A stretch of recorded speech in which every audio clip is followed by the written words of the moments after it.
I want to start with a picture. It will be the only picture.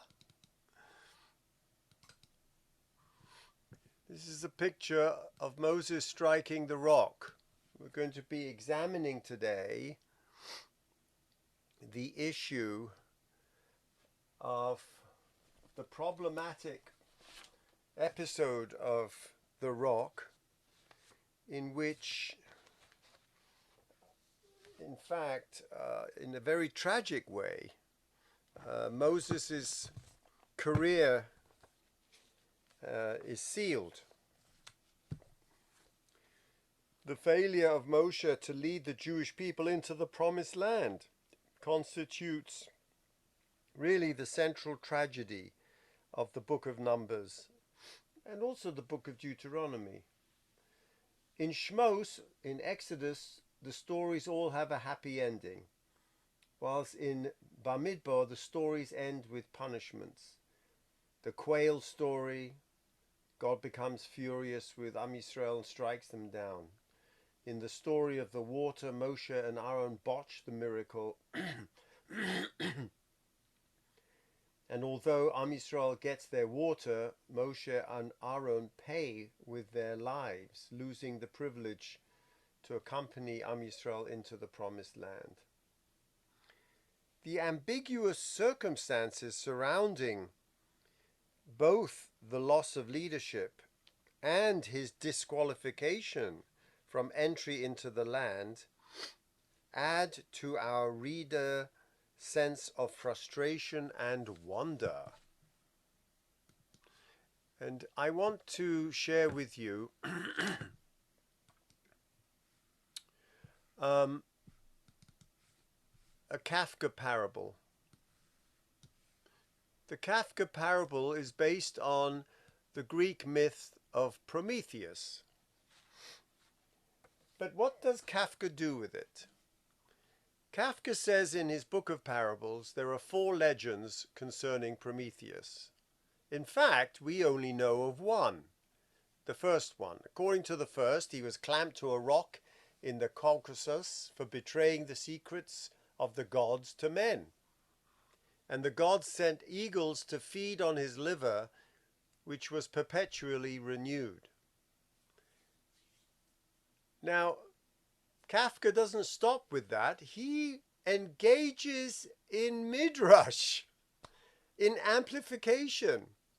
According to the second, Prometheus, goaded by the pain of the tearing beaks, pressed himself deeper and deeper into the rock until he became one with it. Unbelievable.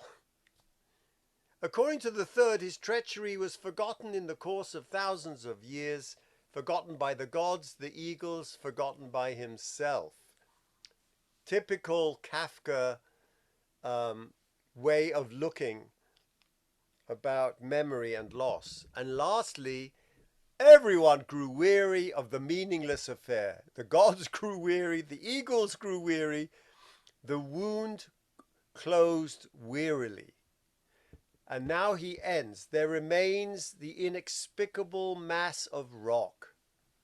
The legend tries to explain the inexplicable.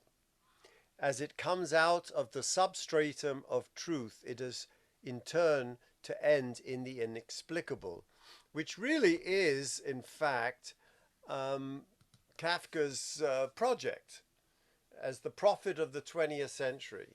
So I am informed by his midrashic reading, which I'll come back to at the end because it deals with the rock, as well as I'm informed by Herr Rabbiner Dr. Freud, because we are living in the 21st century.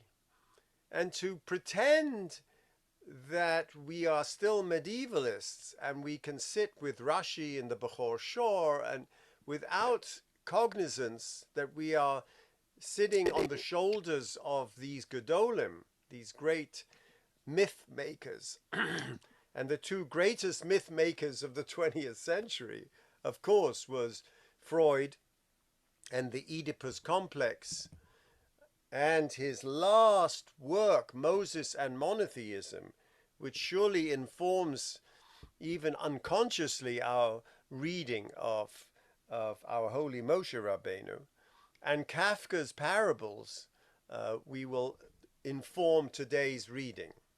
So let's dive in and look at a color version of the pericope we want to look at today.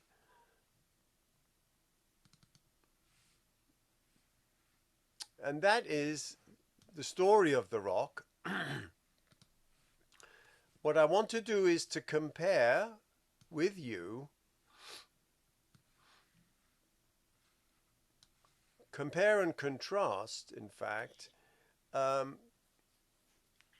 the two stories of the rock. There are two stories. This is the problem we have. And we have two major commentators, all the medievalists on one side and the Bechor Shor on the other.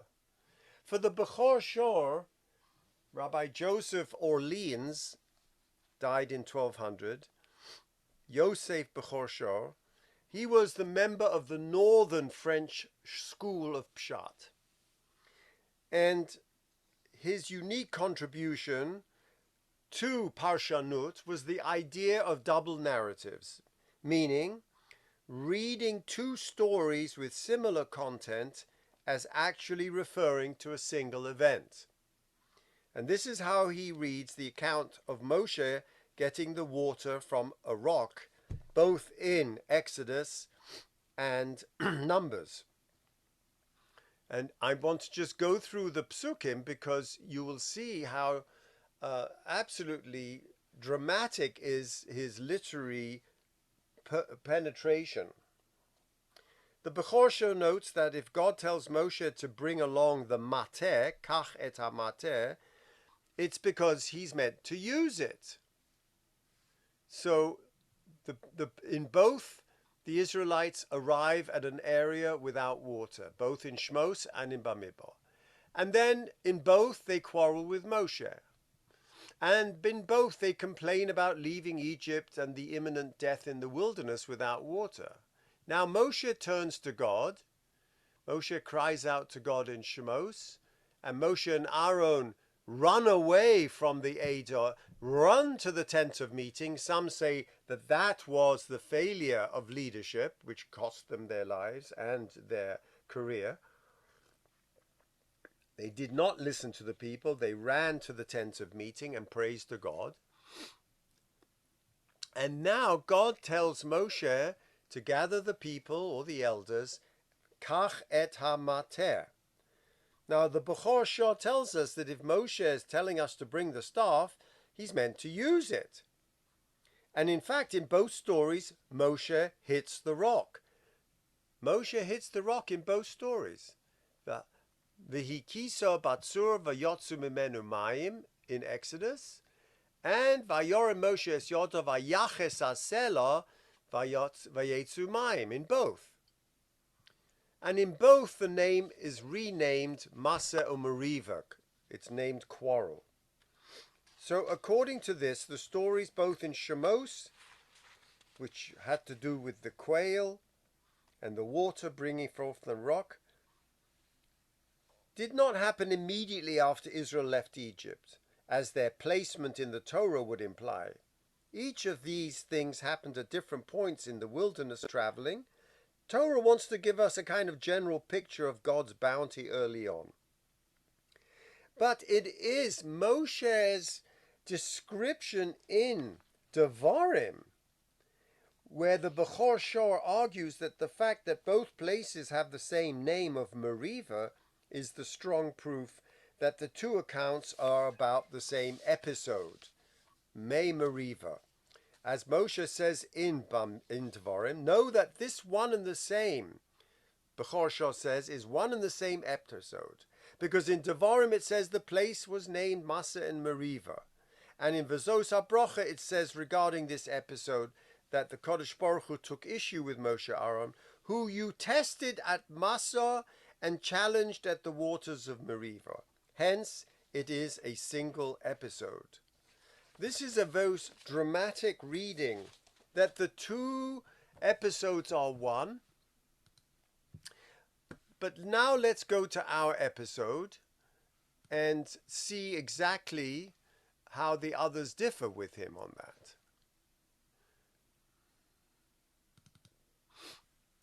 So let's look at it in my three-dimensional form. And here we see Vayedaber Hashem el Moshe, and God says to Moshe, Kach es hamate, take the mater, v'hakel, v'dibartem el hasela. He doesn't tell him to strike it, he tells him to speak to the rock. V'nosan meimov, so that it will give of its waters. V'hotzeiso lahem mayim min hasela. V'hishkiso es ha'odom. Vayikach Moshe es hamate. So he does what he's told so far. Vayakilu Moshe el hakol, and he does what he's told. Hakel es ha'edo. Vayakilu es ha'edo. Al penei hasela, in front of the rock. And now something happens which is not what was instructed by God. Vayomer lohem. What did God tell him to do? Dibartem el hasela, speak to the rock. But he doesn't speak to the rock. Vayomer lohem, he speaks to the people. Shimu no hamorim. And he puts them down. Listen to me, you rebels. Hamin hasela hazeh notzi lachem mayim. Now what is that hey? Is the hey hasha'ela? Is it a statement of, do you think for a minute that a rock can produce, we can produce mayim from this rock? Hamin hasela hazeh? Or is it a demonstrative hey? Hamin hasela hazeh, from this very rock we will take out the mayim. It's very ambiguous, and the Medrash will step in on that. Vayorem Moshe es yodo. And as a result of Shimu Noris Hamorim, he's having this rage attack. He lifts up his hand, and instead of speaking to the rock, Vayach es hasela, he strikes the rock, b'mateo, not only once, pamayim, twice. Vayetzu mayim rabim vatesh to'edo b'irim. A very dramatic point, the nadir of his career that will sentence him to death and to an inability to take Am Yisrael to Eretz Yisrael. Rashi says Moshe's sin was hitting the rock. No question about it. Remember, the Bechor Shah said it had nothing to do with that. He was doing what God told him to do. They were one and the same episode. But everyone else, including Rashi and the Ramban, said that his sin was hitting the rock. He was told to speak to the rock. Had he spoken to a rock, he would have given water. And the Medrash tells us, why is it pamayim? Because in the beginning it only gave out tipin, which caused the people to say to him, you think you're going to water 600,000 people with tipin, with little drops, like a mother breastfeeds a baby? So then he whacked it again and it came rushing out. Right? Why twice? The Ramban points out a difficulty with Rashi's explanation. Why was Moses commanded to take his staff, if not to hit the rock? Kach et hamate, it says. Ramban is understanding what the Bechor Shor is telling us. Kach et hamate, if you're not going to use it, what are you taking it for?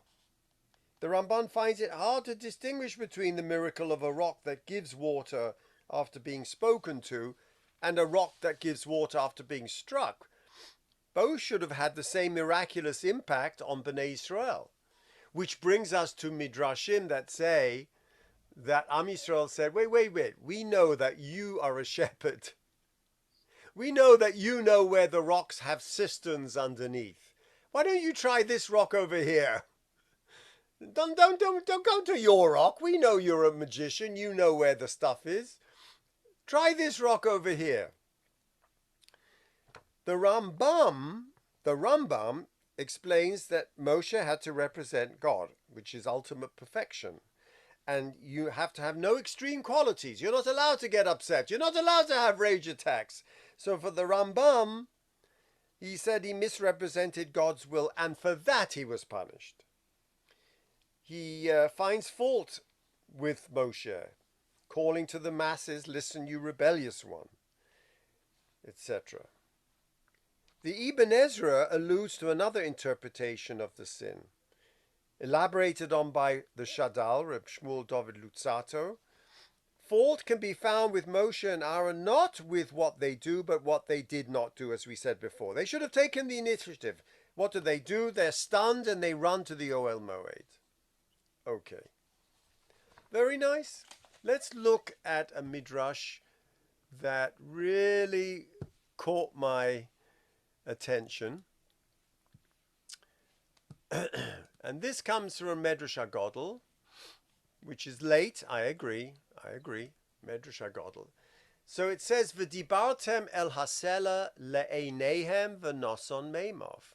Why do you have to say le'einehem? It says, bring all the people in front of the rock, speak to the rock. Well, they're standing there. So what is the le'einehem? Mahu le'einehem?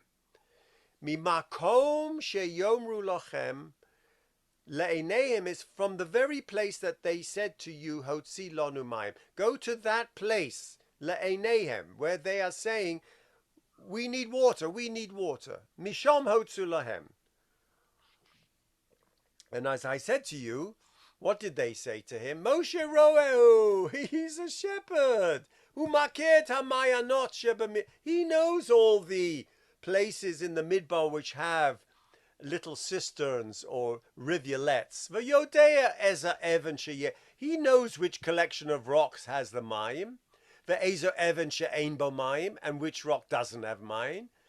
Holech ma'abidenu ala ayin, and he's bringing us to one of his places that he knows has water, and says, Ru'u she'otzesi lechem. See, I'm going to perform a miracle and bring out the wine. Ma'asu. Lakach rosh kol shevet v'shevet even biyoda. So every one of the heads of the tribes of Israel, we're not talking about the riffraff. Here we're talking about kol shevet v'shevet. Every head of the tribe took a stone. Va'omru lo, im ata motzi lonu mayim. If you think you can bring water out miraculously, okay, here, take this rock and pull it out of this one. So they showed him 12 separate rocks and said, try this one. No. Try this one. And try mine. It's a stunning medrash. Le'einehem, the medrash amplifies by saying, le'einei, in front of each person's rock. Every shevet had a rock. We want you to bring it out of this one.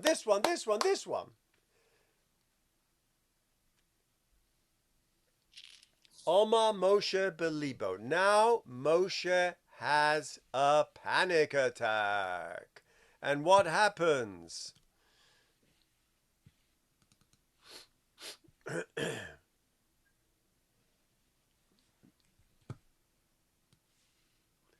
Oi li, woe is to me. Shema lo yotzi zeh haselamayim. What am I going to do? Maybe this rock won't produce mayim. And what happens if the rock won't produce mayim? Now, here is my thesis. The nimtzesi mitbayesh bifnehem. It'll turn out that I will be put to shame in front of them. What a midrashic statement about his state of mind. What happens? He's having a panic attack. God said, God says, take the mater and deal with it. Talk to the rock. You don't have to worry about anything else. They come and say to him, what about this rock? What about this rock? What about, hey, try this one. And now he says, Oi li, woe is to me, Shema lo yotzi hasel amayim. He has this absolute loss of confidence in God or himself. And what happens? He's filled with the nit bayesh bifnehem, the fear of ignominy, the fear of busha, the fear of shame. He is now being driven by shame. And what does shame produce? It produces anger. Ma'asa, what does he do? Tofas hamakel. He goes back to something that is familiar to him, that is primal to him, that is something that is a go-to place of addiction, that we would say in modern terminology. When I'm not having my needs met, when I go back to that childhood trauma, this traumatic event of shame, nimtsesi mitbayesh mifnehem, I am in fear, I'm in shame, and now I go into rage because that reveals that deep, deep wound. He takes the mater. So the mater becomes what Winnicott calls an intermediary figure, an interstitial figure, like when the kid plays with toys, that is in between being connected to the mother and then being connected to the outside world and other people. The toy represents that intermediary state. Vayikach Moshe zamate milifnei Hashem. V'inicho ala sela. He doesn't strike the rock. What does he do? He places it on the rock. V'hitchil medaber im Yisrael. And then he speaks to Shimuno Hamorim. So the Medrash is actually putting space between Shimuno Hamorim and the hitting of the cellar with this panic attack. It's an absolutely stunning Medrash because it really informs us as to what's going on in his mind, in his soul, in his wound. And it's taking us back and points us back to the mater. So now we have to then go to the very first time that he is introduced to a mater. Vayedaber Hashem el Moshe. So before I say that, do you see what the Medrash comes in? It comes in between Vayakilu Moshe al Pnei Hasela, and then between that Vayomer Lahem Shimuno Hamorim is that little midrashic amplification to explain why he's talking to them and not talking to the rock. It's absolutely brilliant. Do you see that? Vayakilu Moshe al Pnei Hasela. And where does things go awry? By him talking to them instead of to the rock. Why? Because of what just happened in that intermediary. But if we go now to that first time we're ever told about the rock,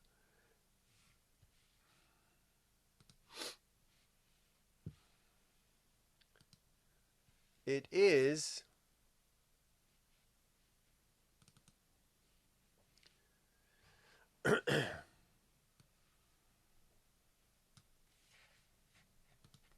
here in Exodus 4.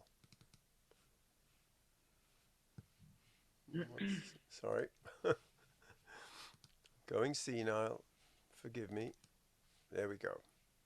And in Exodus 4, Moshe Hayaro Tzon Aviv, he is his father's father-in-law's shepherd. He walks around with a shepherd's stick, of course. And he sees the burning bush, and God speaking to the bush and gives him a 19 psukim drosha on how he is going to represent Am Yisrael, go to Pharaoh and tell Pharaoh that take my people, let my people go. And now listen to Moshe's response. Remember, Moshe is awestruck by this wondrous sight, and he himself now speaks for the very first time to God. Vayan Moshe vayomer. Hein lo yaminu. They're not going to believe me. And they're not going to listen to my voice. As we're reading this, I want you to look at these colored words and how they fit with our pericope from this week's parsha. Kiyoma, they're going to say, Lo nira elecha Adonai. God didn't appear to you. The way they're not believing him now and saying, we don't believe that you're bringing out the water from the rock.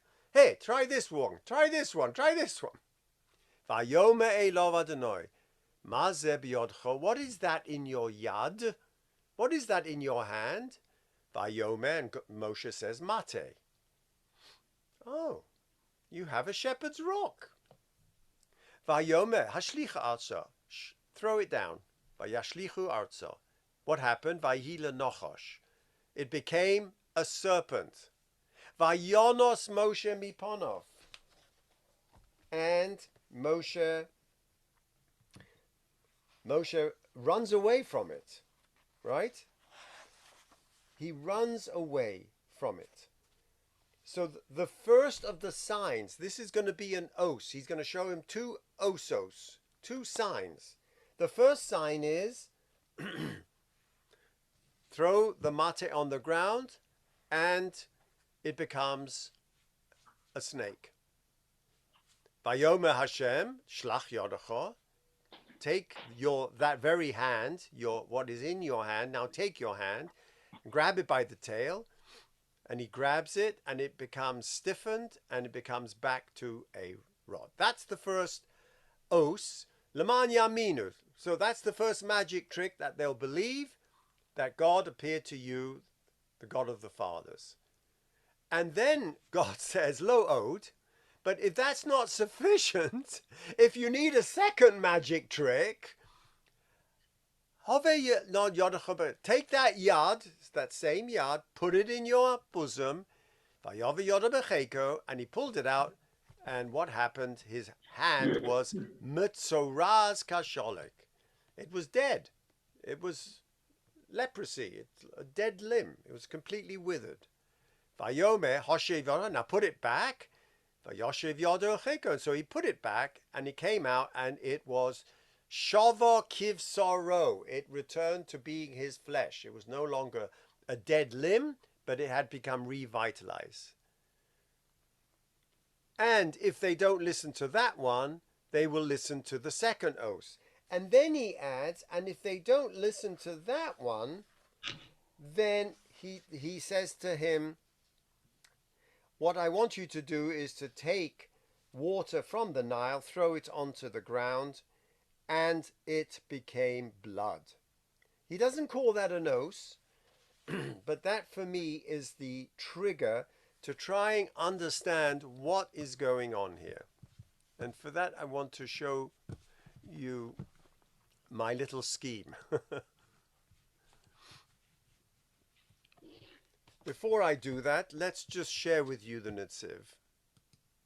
The Zayda says Azoy. He says, don't think for a minute that anything here is miraculous that's going on with the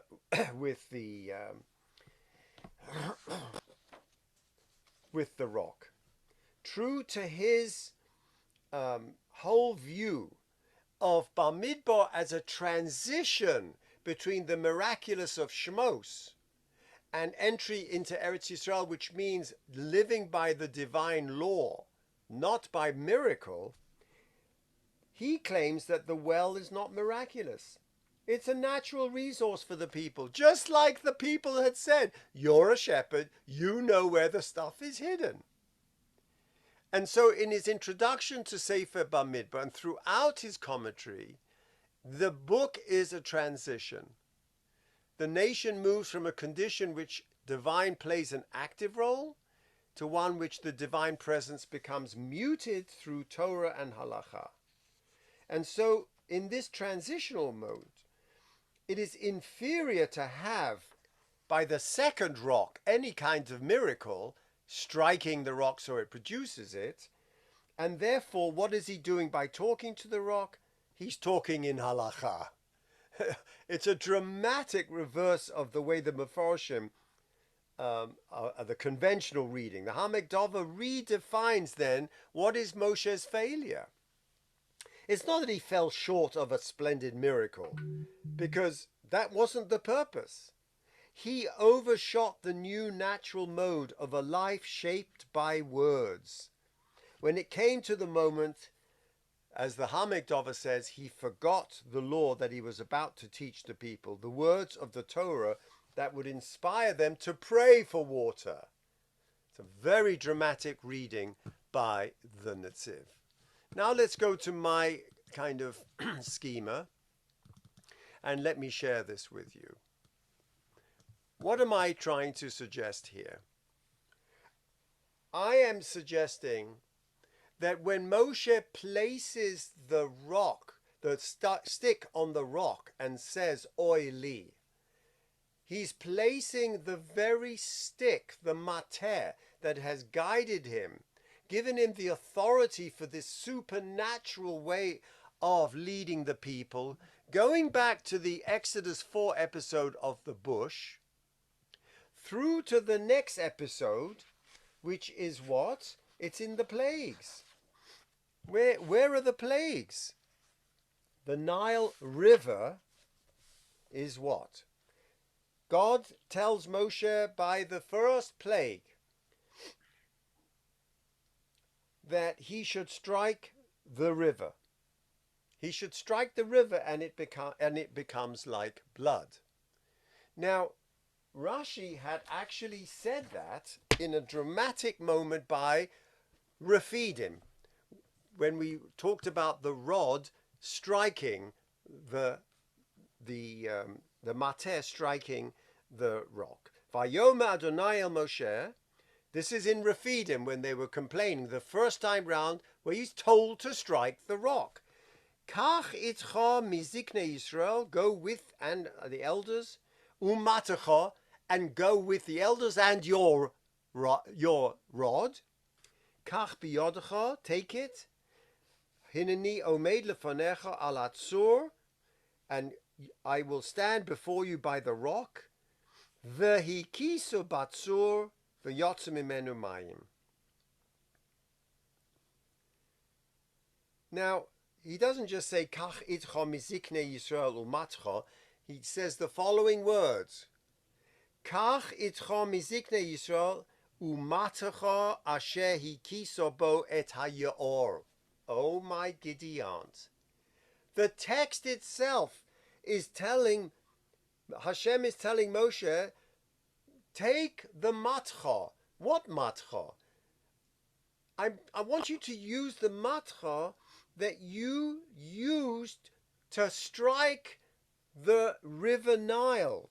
And Rashi says, Asher hikiso bo es hayaor. Ma Talmud Loma, what do I need to, this unnecessary detail?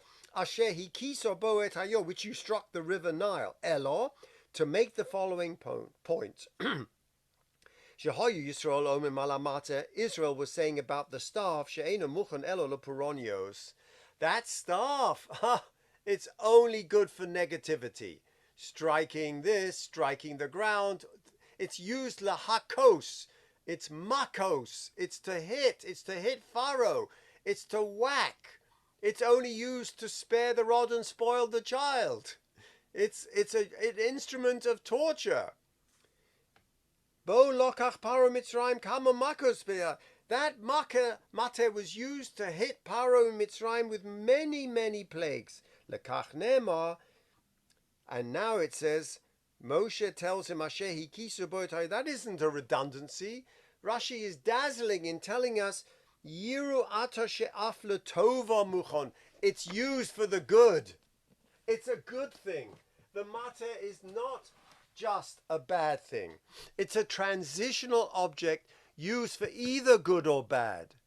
So we see that the staff and the rod that he used to tell Moshe about the serpent, that this rock, this is an oath, that it can become something very uncanny, like a serpent, or it can become, your hand will become dead and then revive. These two osios.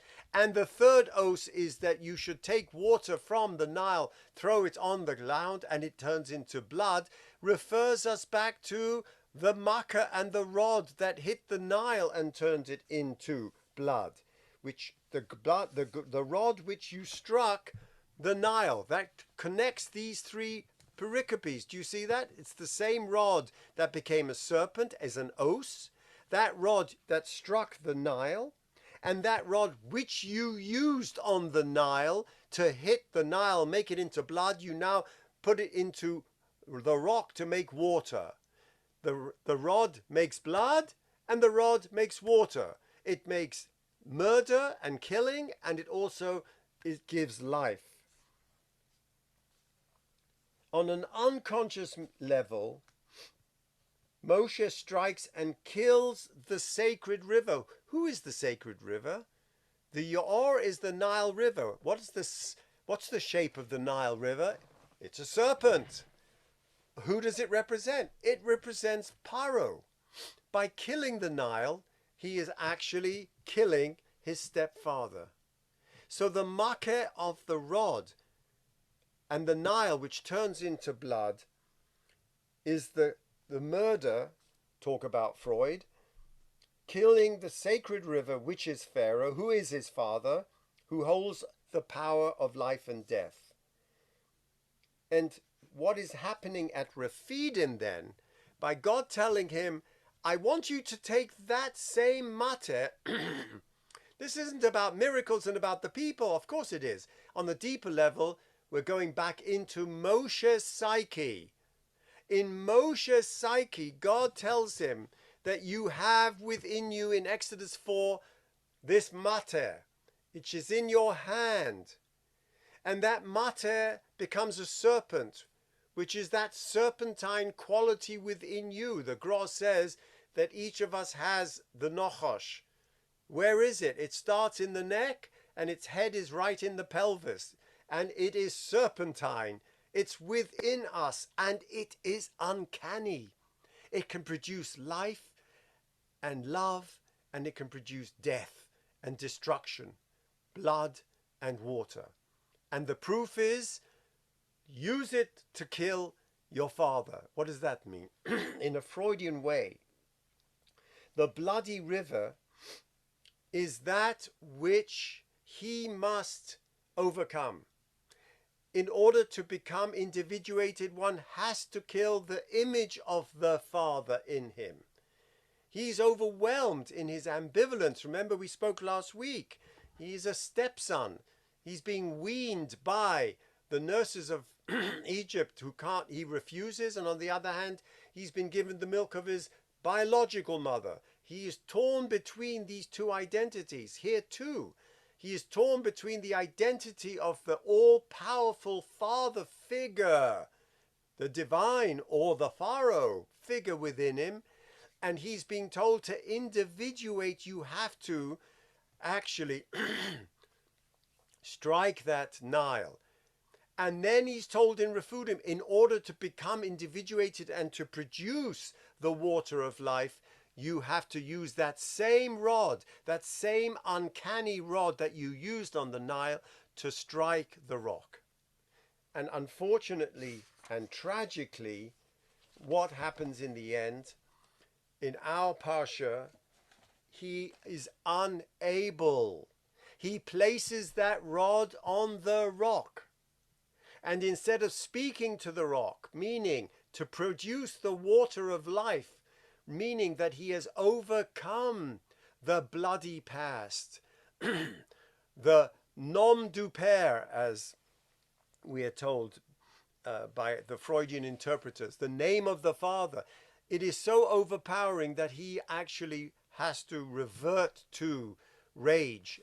And ulai yibesheni, I will be shamed by this episode, meaning I am unable to integrate that. And so he goes into rage, and then he uses the rock like he did the rod he used on the Nile to strike the rock. And to me, this represents the need for integration. And let's go back and end with Prometheus. Why did I, in deference to Zornberg, bring the notion of Prometheus? Well, I want to take it a little bit step beyond Zornberg. It's not just the fact that there's a rock here and Prometheus is clamped to the rock, but look at the last interpretation. According to the fourth, everyone grew weary of the meaningless affair. You can keep reading the stories of the Bible and we grow weary of them unless we revitalize them. And so the fifth interpretation of Kafka is midrash in itself. It's an explanation or interpretation of scripture, but in a way that is midrashic. That is, there are several interpretations, a number of additional textual and interpretation traditions that keep weaving themselves into it. And for this, these tales are typical of Hasidic tales, especially Reb Nachman. As Moshe Rees has shown, there's a resemblance between the parables, and this is one of the parables of Kafka, and the parables of Rabbi Nachman. They had much in common, stunning similarities in both their lives and works. Both were master storytellers, both lived with demons within them. And they wrote in a similar literary style, and Max Brod tells us how indebted Kafka was to Rabbi Nachman's tales. Both men can be seen as prophets. Rabbi Nachman created a sect, and Max Brod, Kafka's friend, suggested that Kafka was like a founder of a religion. He plays by smelting down Greek mythology into the Jewish tradition. He muses in fusing the two horizons. And that's the beauty of the Kafka text.